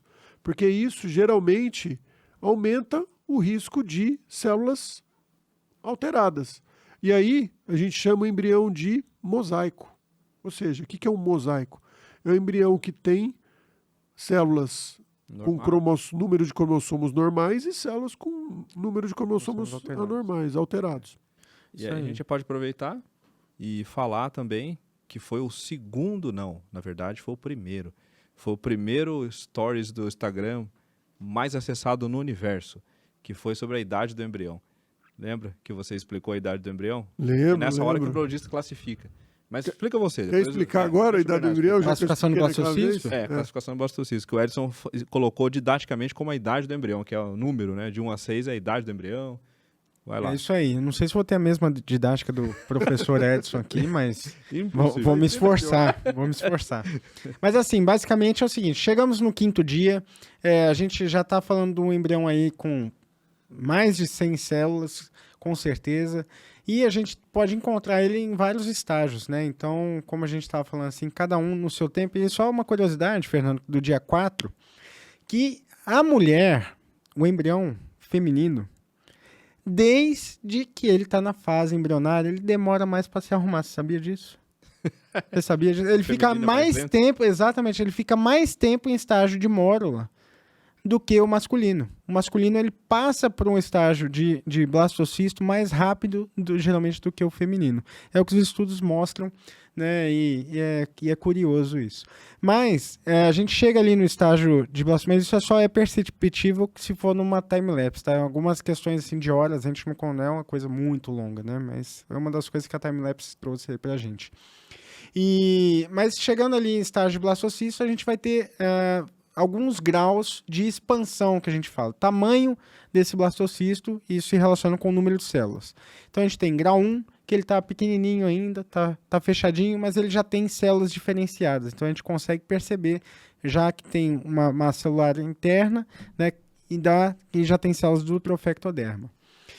Grau 2, ele começa a ter já uma blastocele, que a gente fala, ou seja, mas ele é ainda muito pequeno, ele começa a ter um líquido no seu interior, essas células um pouco já mais expandidinhas. Grau 3 é a cavidade de líquido. A cavidade de líquido, é isso aí. E é o que vai virar a bolsa das águas depois. Que o povo chama, né? Bolsa das águas. É isso aí. E aí, esse embrião, e para que serve essa blastocele? É para nutrir, porque ele já tem muita célula, então ele já distancia um pouco mais o ponto de contato de uma extremidade com a outra. Então ele cria uma água que é para comunicar, como se fosse para comunicar com a outra célula que está lá do outro lado, né? Mais ou menos isso, ou eu preciso dar nutrição para todas as células. Qual é o melhor meio que se faz isso? Meio aquoso. Então uma água que ele põe dentro dele para que possa distribuir informações e nutrição, né, da nutrição para todas as células que estão ali em torno dele, desse embrião. Então, no grau 3, você já tem uma blastocele maior, né, o embrião já bem delimitado, essas células, do que é células do trofoblasto, com células da massa celular interna, né, e ali, depois, um grau 4, a gente observa um afinamento da zona pelúcida. Então a zona pelúcida é como se fosse a casca de um ovo, né? A gente imagina assim, onde essa zona pelúcida cria uma barreira física, vamos dizer assim, que permite que tudo isso aconteça ali dentro. Protege o embrião e também ela cria essa barreira dando pressão interna, né, vamos dizer assim, para essas células ficarem próximas umas das outras. Porque se elas fossem só clivadas sem essa zona pelúcida, a tendência é que elas se espalhariam. Podia se desgrudar e espalhar. Exatamente. Mas isso então, essa teoria do espalhamento, ela está caindo por terra. Tem alguns trabalhos mostrando onde a gente consegue tirar o blastômero do embrião, e isso aconteceu comigo no laboratório. Uma vez eu fiz uma biópsia no embrião, e aí, no 3º dia, na época, em 2004, 2005, 2006, fiz biópsias no embrião, nos embriões, e a paciente desistiu. Não quis transferir. Não quis fazer a biópsia. Não quis fazer biópsia. Ela desistiu, mas já tinha feito a biópsia. Desistiu o na que eu hora fiz? errada. Peguei os blastômeros e coloquei nas gotas, do lado do embrião. Viraram blastocistos. A gente teve blastocisto do blastômero. Viraram vários blastocistos pequenininhos, assim, várias células diferenciadas e blastocistos pequenos. Então, assim, e aí depois a gente achou alguns artigos mostrando que realmente essa pressão de forma do embrião é importante. Entretanto, essa diferenciação celular não depende somente não depende tanto da zona pelúcida assim. Ela depende sim da diferenciação. Não, você já teve caso de óvulo que não tinha zona pelúcida, injetou e ele virou blastocisto. Eu também já tive. Então, assim, acontece, mas é uma maneira, né? uma teoria que talvez mais ele aceita. contribua nessa zona pelúcida, além de proteger e tudo mais, mas o que acontece, onde que eu queria chegar, que um blastocisto grau 4, ele já expandiu tanto essa blastocele, também número de células, que ele afina essa zona pelúcida. E é a tendência, que é o caminho que o embrião encontrou, onde o embrião vai crescendo tanto que ele rompe essa zona pelúcida, e aí já é um grau 5, ele conseguiu romper essa zona pelúcida, tem células dessas que dão origem aí à placenta, que começam a sair da casquinha do ovo, né? Parece Vamos o dizer assim. pintinho bicando a casquinha ali para Exatamente, sair, né? para sair. E ele vai buscar, para que ele faz isso? Para buscar o caminho dele natural de implantar, buscando já as células uterinas, né, do endométrio. Então esse já é um embrião normalmente em D5 que a gente fala. Ele pode ele demorar grau um pouquinho 5. mais, mas já é. Ele é Grau 5 em dia 5. em pode dia ser. 5. Muitas vezes pode acontecer em dia 5, dia 6 ou dia 7. hoje. Às vezes, o embrião, se ele está já mais acelerado, ele vai estar num dia 5 com esse estágio já de grau 5. Muda Então, muito rápido, né? Então o grau 4... De manhã você olha, ele tá de um jeito, à tarde você olha, ele já tá de outro. É Muda rápido, muito né? rápido. Então o grau 4 ele tá bem fininho a casquinha. Tá bem, No mas grau não 5, saiu ainda. Não saiu ainda. Aí no grau 5 ele quebrou um pedacinho da casquinha, começou a sair. Começou a sair. E aí tem mais graus depois? Aí tem o grau 6, que é onde ele sai totalmente dessa casquinha. E a gente pode encontrar isso no laboratório. Geralmente, às vezes, embriões que a gente faz a biópsia embrionária, a gente deixa um dia mais de cultivo, a tendência é que eles eclodam totalmente, né? Eles saiam totalmente da zona pelúcida. E aí é importante dizer para o paciente, porque assim, muitas vezes o embriologista, ele classifica o embrião de manhã, passa para o paciente, e aí, 1 hora depois, 2 horas depois, ele vai fazer a transferência, por exemplo. E às vezes é um embrião que ele classificou como grau 3, ou seja, um embrião com a idade 3, chega lá, o embrião está com a idade 4. Né? Porque ele continuou se desenvolvendo, né? Em 1 hora depois. Ou acontece muito no descongelamento. Muitas vezes, quando você congela o embrião, você descongela e ele sai com uma outra classificação. Ele classifica de uma outra forma. Muitas vezes ele regride a classificação. Por quê? Porque o congelamento, apesar de hoje estar muito bem estabelecido, ele quebra as junções de gap de algumas células, ou seja, ele quebra as junções, a comunicação entre essas células. E aí, o tempo que você deixa o embrião, ele não deu tempo de dividir, formar mais células para ele voltar naquela classificação anterior. Então, a gente fala que, mas aí às vezes o médico briga com o embriologista ou o paciente briga com o médico. Doutor, mas não era 4, agora é 3. Por conta disso. Não. Então, isso é normal acontecer. E isso não vai baixar a tua taxa de gestação. Óbvio, você quer descongelar o embrião 4AA e congelar o embrião 4A e descongelar o embrião 4AA, que é o padrão que a gente quer, o 5AA, né? Mas pode acontecer desse embrião involuir. Então, já que você falou das letrinhas, vamos entrar nelas, né? Porque a gente já falou dos números, Exatamente. de 1 a 6. Isso. Então, quando o laboratório entra em contato com vocês e chega e fala, hoje a gente tem um blastocisto 5AA, 4AA, 4BA, 3CC. Então, a gente falou do número, é isso, a idade do embrião. E a letra? O que é a primeira letra? O que é a segunda letra? O que é ABC? Fala aí, A primeira letra é a massa celular interna, que a gente chama, nome técnico. Que é o que vai virar o bebê. Que é o que vai virar o bebê. A primeira letra é o bebê, a nota que você dá para o bebê. A segunda letra é a nota que você dá para a placenta. Que é o trofectodermo. Exatamente. Então, o que acontece? Você fala da idade, que é 1, 2, 3, 4, 5 e 6, ou seja, um blastocisto inicial, que é o 1, e o blastocisto eclodido, que é o 6. Eclodido é quando ele saiu da casquinha. Quando ele saiu da casquinha. A primeira letra pode ser A, B ou C, ou seja, o A é grande, compacto, é excelente, A é excelente, B, moderado, e o C é ruim. Excelente, moderado e ruim. E a segunda letra é para a placenta. A, B e C. Excelente, moderado e ruim. Isso mostra pra gente o quê? O potencial desse embrião implantar no útero, o potencial dele grudar no útero. E aí muita gente olha para a primeira letra e prefere transferir embriões com a primeira letra melhor. Eu, pessoalmente, prefiro transferir o embrião com a segunda letra melhor. Porque a segunda letra é a placenta e é ela que gruda. Ela que vai implantar. E aí eu vou pela estatística, né? Quantas gestações anembrionadas, qual a porcentagem de gestação anembrionada que a gente tem? É baixíssimo. Menos de 1%, né? Baixo, menos de 1%. Menos de 1%. Quanto que é a porcentagem de falha de implantação que a gente tem? Aí já aumenta Mais alto. muito. Em torno de 40%, 50%, certo? Então, por quê? Quem implanta é a placenta. Quem implanta é o trofectoderma, que vai formar a placenta. Então eu prefiro, por exemplo, transferir um embrião que seja CA do que transferir um embrião AC. Exatamente. Faz sentido. Muito bom. É uma analogia bem legal, né? Pra gente poder... E falando desse aspecto de qualidade, que a gente passou muito rápido falando de fragmentação, né, do embrião. E, Edson, tem teorias aí, as pacientes perguntam muito, né? Eu tenho um blog que eu fiz em 2013. Mas propaga, fala o jabá do blog aí. Embryo for Life, mas tá, Embryo for Life, tá desatualizado, mas Já tá lá. roubaram esse teu nome aí, eu tô achando.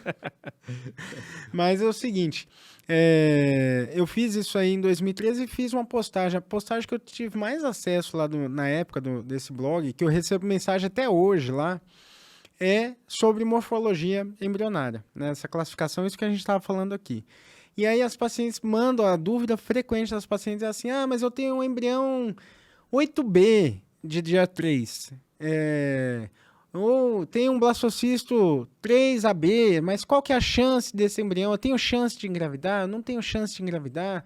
Esse fragmento atrapalha o desenvolvimento embrionário ou não atrapalha? Né? O que é essa fragmentação, né? E o que o laboratório faz com relação a isso? Né? Eu acho que é alguma coisa que Vamos lá. eu recebo essas dúvidas legal frequentes, acho que seria legal A classificação falar, né? no D3 a gente não falou, mas a classificação no D3 ele tem uma letra só, porque a gente não consegue diferenciar o que é blastocele, o que é trofectoderma e o que é massa celular interna. Na verdade, é um amaranhado de células. E o que a gente olha para ver essa classificação, essa qualidade do embrião? A gente olha a forma do blastômero, ou seja, das células lá que estão no embrião. O tamanho deles. A gente olha o tamanho, a forma, o quanto eles estão juntinhos um do outro. E se tem né? fragmento, né? E se tem fragmento. E o fragmento é uma célula que tentou dividir, não conseguiu, e ela fragmentou inteira. Então a gente olha isso. E aí a gente vê, desde 1990, a Lucinda Vick já publicou um trabalho, e todo mundo, depois desse trabalho, todo mundo usa isso. Mas eu uso em 2008, eu uso em 2009. Tudo balela. Foi a Lucinda Vick que fez, o resto foi tudo variação da Lucinda Vick. Né? É a mesma coisa, inventaram a lâmpada e depois o resto é lâmpada. Se o cara inventou uma lâmpada diferente ou não, o resto é lâmpada. Explica o pessoal, uma embriologista extremamente famosa, uma das principais. Sim, uma das ícone, principais. que escreveu um monte de processos e um monte de coisa lá no início da reprodução. Ela e o David Garner são os dois referências, né, em morfologia em morfologia embrionária no mundo, né? Na história, né? Na história. Então, assim... Hoje é Dr. Edson Dr. Bernardo. Ixi, coitadinho de mim. Tô longe demais. Aí, então, na verdade, assim, o que acontece é que no terceiro dia você classifica também.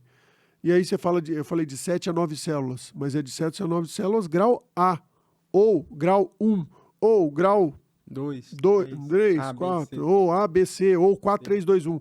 Não, o trabalho de 1990, ela fala 4, 3, 2, 1. É simples.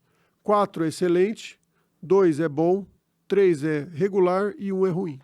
Simples assim. E aí você fala o número de células. Se ele tem 6 células, no terceiro dia você olha, se ele tem 6 células grau A, ele é um embrião que está mais atrasado do que você espera. Se ele é um embrião com 6 células grau C, por exemplo, ele é um embrião que não está atrasado, porém, ele tem muito fragmento. Então, um monte de célula dele tentou dividir e fragmentou. Mas esse fragmento, se ele é ruim assim, se a gente tirar, melhora o embrião? Não. Na verdade é o seguinte, antigamente eu fiz muito isso, você deve também ter feito muito isso. A gente achava que melhorava, principalmente quando a gente ia biopsiar embrião D3. E já tem um monte de resultado de 20 anos atrás mostrando que não melhora. Na verdade, Pode piorar até. pode piorar, porque dependendo como você faz, você quebra a junção entre os blastômeros. Quando você enfia a pipeta, você quebra a comunicação entre os blastômeros para você pegar e tirar esses fragmentos. Então você está mexendo tudo lá dentro. E aí, como esses blastômeros não comunicam direito, eles vão continuar dividindo, porque eles já estão programados para isso. Eles vão formar um blastocisto bonitinho, só que é o bonitinho mais ordinário, que é aquele bonitinho que não vai implantar ou que vai ter uma menor chance de implantar. Óbvio, vai ter gente, mas eu fiz a limpeza do meu embrião e engravidei. Claro, tem gente que fez a limpeza, a questão é média. Se 100 embriões forem feitas a limpeza, você vai ter uma diminuição da chance, e 50 eram para implantar, por exemplo, virar blastocisto e implantar, você vai ter uma baixa aí de pelo menos 8, 10% de chance a menos de implantar do que se não tivesse limpado. E como que a gente descobriu isso? Aí o Bernardo pode falar, como é que a gente descobriu isso? Eu vou falar? Você que descobriu, eu que vou falar? Eu não descobri, não. Não, mas eu acho o mundo, que na verdade, descobriu. Tem um monte de trabalho que mostra. Tem um monte de trabalho que mostra isso e discutem realmente, como o Edson falou, um dos exemplos da origem dos fragmentos é realmente dessas células, vem muito das divisões celulares, está associado muitas vezes com embriões que sofrem metabolicamente, né, e acabam liberando um pouco mais esses fragmentos também. E tem pessoas que a gente já tentou fazer isso, né? De tentar limpar o embrião, porque poderia, assim... Agora só um parênteses, que é diferente. Você fala o mundo. O mundo. Eu e você não somos exatamente. Ninguém, né? O cocô do cavalo do bandido. Modeste. Mas assim, a ideia é que todo mundo tinha, né? A gente, embriologista, a gente tenta fazer o possível lá dentro do laboratório, né? E ninguém tá inventando a lâmpada, né? Como você disse, né? A lâmpada, a roda, que seja. É. Mas a gente... E é só um parênteses, que é diferente da gente tirar a célula que está degenerada. A célula degenerada, ela pode ser prejudicial para o desenvolvimento embrionário. Agora, fragmento, não. Fragmento, os trabalhos, tem trabalhos aí que mostram que realmente não há o benefício de se retirar esse fragmento. Antigamente chamava limpeza do embrião. A gente limpava o embrião. A gente ia fazer biópsia mesmo, era a biópsia de uma célula só, tirava a célula em dia 3, tirava a célula, abria o embrião, entrava com a pipeta e ficava lá tirando os fragmentinhos. É uma coisa bem antiga mesmo, porque só de que não faz transferência em dia 3, eu já tenho uns 12 anos que eu não transfiro dia 3. Pelo menos 12. Não, já faz 15 anos que a gente não faz isso, já é um consenso na literatura. Mas vamos voltar lá pro dia 5, pra gente finalizar a jornada do embrião, então? Uhum. Aí chegou no dia 5, a gente classificou o blastocisto. Aí, no fim das contas, a nota é se ele é bonito ou se ele é feio. Pra gente não ter preconceito com beleza, porque beleza é um conceito meio abstrato e relativo. Então, se ele é um embrião que tem mais potencial de engravidar ou menos, isso não é abstrato, isso aí é objetivo. O embrião que a gente chama de top quality, ele é o que só tem letra A e letra B, e a gente só coloca a letra a partir do 3, porque 1 e 2, que nem o Bernardo explicou, ele é muito compacto, a gente não consegue ver bem essa diferenciação dos tecidos, das duas linhagens celulares. Dá para dar nota? Dá, mas não é correto. Não é indicado. A gente dá a partir do 3. Então, o que é um top quality? Geralmente é o 3, 4, 5. O 6 também pode até entrar. Sim. E que tem a letra A e B. Se tiver a letra C, ele deixa de ser top quality. Aí, você escolheu um top quality. A gente pode fazer biópsia ou não. Pode fazer biópsia no que não é top quality também. Então, fica um parênteses, tem outro episódio de biópsia. Se não teve ainda, vai ter. Não, já teve. já teve também, né, de biópsia. Verdade, acho que esse eu não estava. E aí a gente vai ter que esperar o laudo da biópsia, mas aí a gente classificou, escolheu um top quality, é esse que a gente vai transferir. Como é que o embriologista prepara esse embrião lá na hora da transferência pro médico fazer a transferência? O embrião ele pode ser então transferido a fresco, pode ser congelado, né, e depois descongelado para ser transferido, e o embrião também ele pode ser cultivado num dia 6, ainda dia 6 ou dia 7, tá? Mas a gente sempre trabalhando nessa linha do blastocisto, não vai mudar em termos de classificação, é só a gente dar mais tempo para o embrião se desenvolver muitas vezes para que a gente possa selecionar melhor ele. Mas, de padrão, a gente trabalha geralmente de D5. Então, no dia 5, ali, o embrião que vai ser transferido, a gente prepara no laboratório, a gente tem um catéter, né? E esse catéter é composto de duas partes principais. Um que tem uma guia que a gente vai dar para o médico.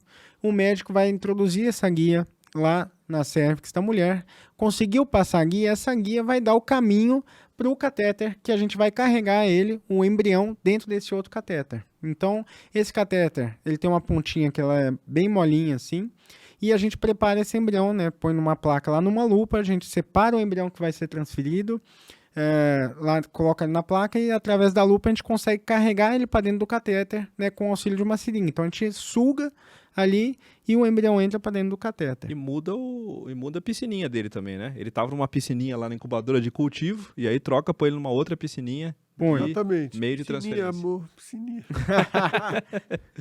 Mas aí carregamos esse embrião para dentro do catéter e aí a gente transporta esse catéter até o médico, até a paciente, né, que já está posicionada ali com a guia já passada, e ele introduz esse catéter para dentro do útero. É assim, dá uma olhadinha como é que é. Como é que eu faço? Estou com a minha mão esquerda ali segurando o catéter que eu passei pelo colo do útero ou cervix. Você tem que deixar ela bem firme na posição certa, porque se eu ficar mexendo a mão, esse catéter bate no útero, traumatiza, sangra. Então você fica com a mão esquerda ali firme. E aí o embriologista, pelo amor de Deus, não demorem muito, porque às vezes a mão fica doendo já fica doendo a mão. Amigos embriologistas estão vendo esse episódio, não demorem muito nessa hora que dói o braço, viu? Eu fico com a mão esquerda ali segurando. Quem é destro, de repente faz eu sou destro, eu seguro com a esquerda, porque eu preciso da mão, a minha mão dominante para fazer a segunda Você parte. É a mão inteligente. A mão inteligente. Quem é ambidestro acho que não tem esse problema. E a outra que eu recebo a seringa com o catéter montado, a gente tem que encaixar direitinho. Esse imagem é uma mira boa, né? Que fica lá, a parte ele é bem molinho, no escuro, que está em uma penumbra, tem que encaixar dentro desse outro catéter, aí um caninho passa por dentro de outro, e aí tem que apertar a seringuinha aqui desse lado. E também tem todo um detalhe, se apertar muito forte, você quebra o embrião, fragmenta ele. Se apertar muito fraco, o embrião fica preso, ele não vai dentro do útero. E é uma curva de aprendizado também, você tem que saber a força certinho que você faz para não quebrar o embrião e para ele não ficar preso. Isso demora várias, 100, 200 transferências para você saber a pressão certinha que você aperta. Então, dá para ver que nesse processo todo, essa jornada do embrião que a gente descreveu, olha quantas pessoas participaram dessa etapa. Desde a primeira vez que a pessoa foi na clínica, ela passou lá pelo, às vezes, um manobrista, se a clínica tem, um host ali na porta, depois a recepção, a enfermagem, o médico, assistentes, depois passa de novo com a enfermagem, aí vai colher os óvulos, tem os anestesistas, tem as enfermeiras do laboratório, embriologistas, o médico de novo, a equipe de transferência. Se a gente pegar essa equipe toda, fácil, passa no mínimo umas 10, 15 pessoas cuidando dessa jornada do embrião, para vocês verem o tanto que é importante, o tanto que a gente dá atenção em toda essa jornada. Quantas pessoas estão ali trabalhando em conjunto com o mesmo objetivo, que é chegar na gravidez. É muito interessante ter um trabalho científico que fala sobre o trabalho do embriologista no laboratório, e ele mapeando ali todos os processos, todas as tomadas de decisão ao longo dessa jornada, né, até 6º, 7º dia de desenvolvimento embrionário. Então, para cada paciente que entra ali dentro do laboratório, desde a coleta do óvulo até o momento de transferência desse embrião de volta para o útero dela, o embriologista tem que tomar, são 57 processos envolvidos ao longo desses 7 dias. 5 a 7 mais de dias. 250 possibilidades de decisão. Exatamente. Então a gente tem caminhos de decisão, e o embriologista tem essa capacidade de tomar decisões rápidas, tem que ter. Dá um arco reflexo já, né? Você não pode parar e pensar. Muitas E vezes isso para cada paciente. Então ele fala assim, olha quanto tempo a gente está falando já desse episódio, quantas variáveis um foi ponderando com o outro aqui. Importantíssimo. Foi ponderando com o outro. Então ele tem um imaturo, tem um VG.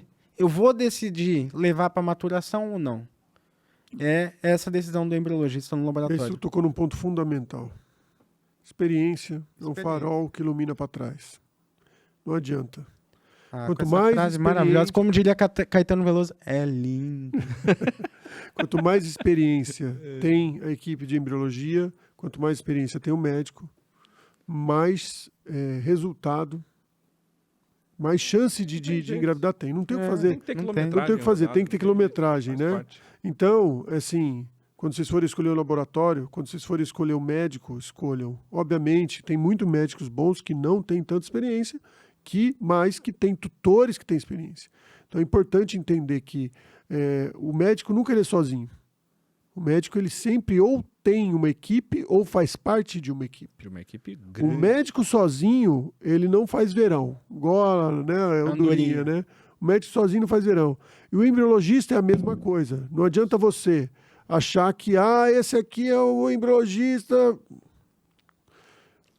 como é que é stalkear, né? Como é que é? Stalkear, pode ser. Stalkeia. Eu não sei se existe esse Tá verbo. moderno. Stalkeia a vida... dá uma olhada na vida profissional, na carreira profissional do laboratório, dos membros do laboratório, dos médicos que vocês vão se consultar, de todo mundo que vai envolver a sua jornada. Não só a sua jornada, mas a jornada dos seus filhos que vão estar dentro do laboratório. Então, para você escolher, um monte de gente me pergunta, como é que você escolhe qual que é o melhor laboratório, qual que é o melhor médico, como é que eu escolho o médico, como é que eu escolho... O melhor jeito de você escolher é você pesquisar, primeiro o currículo, selecionar, ver se essa pessoa que não tem tanta experiência, mas que você se identificou com ela, faz parte de uma equipe de uma pessoa experiente, né? E do embriologista a mesma coisa, né? Porque tem muitas vezes você tem lá um médico super bom, às vezes você vai falar, nossa, a equipe médica é maravilhosa, você vai ver, não tem nenhum embriologista. O embriologista que mais tem experiência lá tem 10 anos de experiência, que não é muita coisa para embriologia. Muito bom. Acho que já dá pra gente finalizar a jornada. Tem mais coisa, a jornada do embrião, mas senão fica muito, muito longa a história. É isso. Colocou no útero, depois de 10 dias, 12 dias, 8, depende do protocolo do médico, do laboratório, já dá para fazer o teste de gravidez e saber se o embrião grudou. A gente pode continuar depois, depois que gruda a segunda parte da jornada do embrião. Gente, então eu queria agradecer vocês pela nossa conversa maravilhosa aqui de jornada do embrião, The Embryo Journey. É lindo. E saber que a gente sempre vai estar por aqui, Sempre pronto por para aqui. responder o que vocês precisarem. Exatamente. E vamos fazer vocês, né?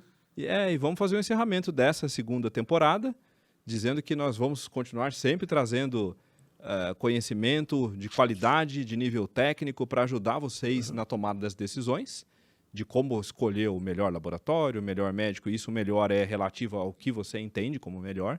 Nós estamos aqui para dar informação técnica. E que em breve a gente está com a terceira temporada já engatilhada, e já com nossos planos de gravação, com muito assunto legal também. E aí muita gente legal também. Vai ser então, muito bom. Eu vou me despedir por aqui. Obrigado pela segunda temporada. Logo, logo a gente está com a terceira. Deixo para vocês também se despedirem. Tchau, gente. Pessoal, tchau para vocês. Até a terceira temporada. Espero que vocês aproveitem. Marquem a gente no Instagram. Se vocês estiverem assistindo. Assistam os episódios no YouTube. Assistam, ouçam no Spotify, que é muito legal para você ouvir e adquirir conhecimento em casos que vocês talvez estejam participando ou que da família de vocês tenham pessoas que queiram engravidar, né?